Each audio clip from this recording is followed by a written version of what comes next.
Moi, je suis un expert en finances publiques et je défie quiconque qui peut me montrer comment un État qui met 30% de ses dépenses dans la sécurité peut financer des écoles, peut financer la santé, hein, peut financer la formation professionnelle, peut financer l'infrastructure, peut payer la dette, peut investir dans la 4e révolution industrielle qui est à nos portes. Et ce n'est pas possible mathématiquement.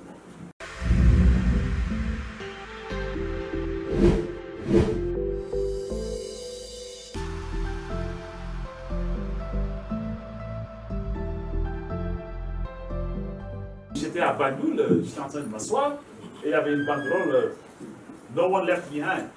J'ai dit que non, il faut mettre une croix. Ça doit être mettre les jeunes devant. Parce qu'on ne peut pas attendre encore 15 ans pour régler les problèmes de la jeunesse. Ça fait maintenant 5 ans que je fais le tour du monde où j'insiste pour que la question de la jeunesse soit traitée avec beaucoup plus de sérieux. Au-delà du volontarisme, mais il faut prendre le taureau par les cornes. C'est des problèmes énormes que nous avons devant nous et franchement, il y a des efforts qui sont en cours, mais ils sont timides et ils ne nous permettent pas d'éviter ces problèmes graves que nous avons à l'horizon et que nous connaissons tous. Et si nous n'agissons pas aujourd'hui, nous allons vers des périodes encore beaucoup plus difficiles. Donc c'est l'affaire de tout le monde et les partenaires doivent être conscients de ça. Nous devons être conscients et tout le monde doit être conscient.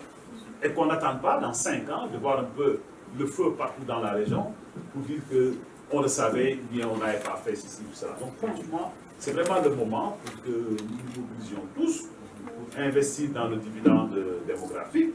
Et je pense qu'un point de départ, c'est le plaidoyer autour de la charte. Nous avons franchi de grands chemins parce que la feuille de route, elle est très bonne. La feuille de route de l'Union africaine, elle est intégrée. Nous avons les billets. Il n'y a plus de séparation. Parce que si on continue à séparer, par exemple, l'éducation de l'emploi, nous allons vers le chaos. D'autant plus que nous n'avons pas suffisamment de ressources pour donner une bonne éducation à tout le monde. Donc, nous ne pouvons pas nous permettre d'investir dans des domaines où les besoins n'existent pas, ou dans un domaine où il y a des surplus déjà au niveau de l'offre d'emploi.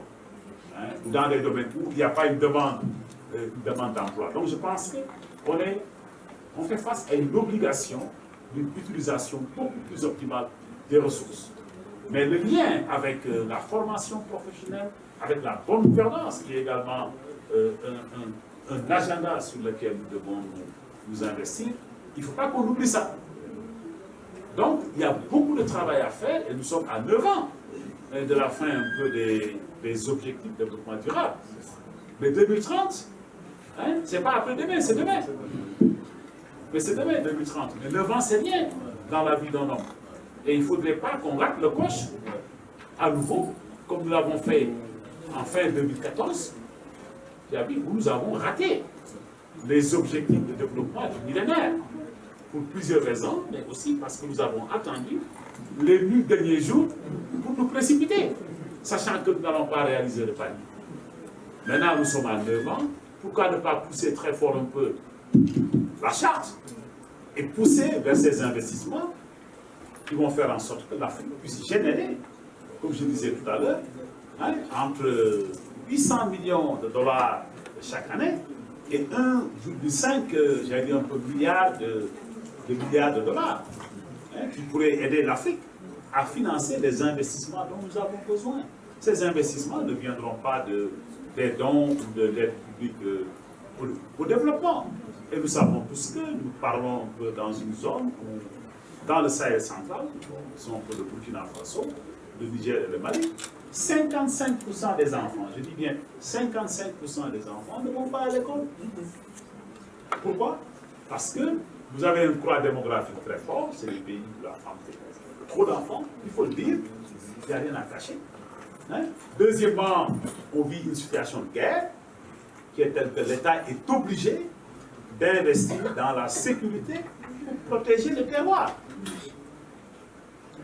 Non, c'est aussi simple que ça.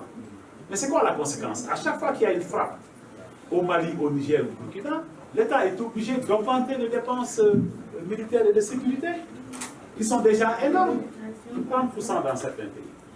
Moi, je suis un expert en finances publiques et je défie quiconque qui veut me montrer comment un État qui met 30% de ses dépenses dans la sécurité peut financer des écoles, peut financer la santé, hein, peut financer la formation professionnelle, peut financer l'infrastructure, peut payer la dette, peut investir dans la 4e révolution industrielle qui est à nos portes. Et ce n'est pas possible mathématiquement. Donc, ce que beaucoup de gens appellent problème de gouvernance, certes, il y a peut-être des lueurs de problème, mais ce n'est pas un problème de gouvernance. C'est comme vous êtes dans une maison, vous gagnez 100 000 francs, vous payez 80 000 de loyer, avec 20 000 francs, mais vous ne pouvez pas payer l'éducation de vos enfants, payer le courant, payer le transport, hein, acheter un bouton de tabaski, donner à votre femme de quoi acheter un joli bazin pour la tabaski. Hein, peut-être qu'on va vous haïr si vous ne le faites pas, mais franchement, on vous demande quelque chose d'impossible. Il y a un problème fondamental qui est là. Hein, un bon exemple, c'est le Niger. 7000 km de périmètre. Tous leurs voisins sont en guerre. Ils ne peuvent pas ne pas investir dans la sécurité. Mais voilà un pays où la femme fait plus de 6 gosses par... Hein? Voilà. Si vous avez un besoin de 500 classes, vous commencez à construire, le temps de terminer, vous avez un besoin de 800 ou de 1500 classes. Donc c'est le serpent qui se mord la queue. Donc vous avez plus de gosses dans la rue. Hein? Les femmes font plus d'enfants. Hein?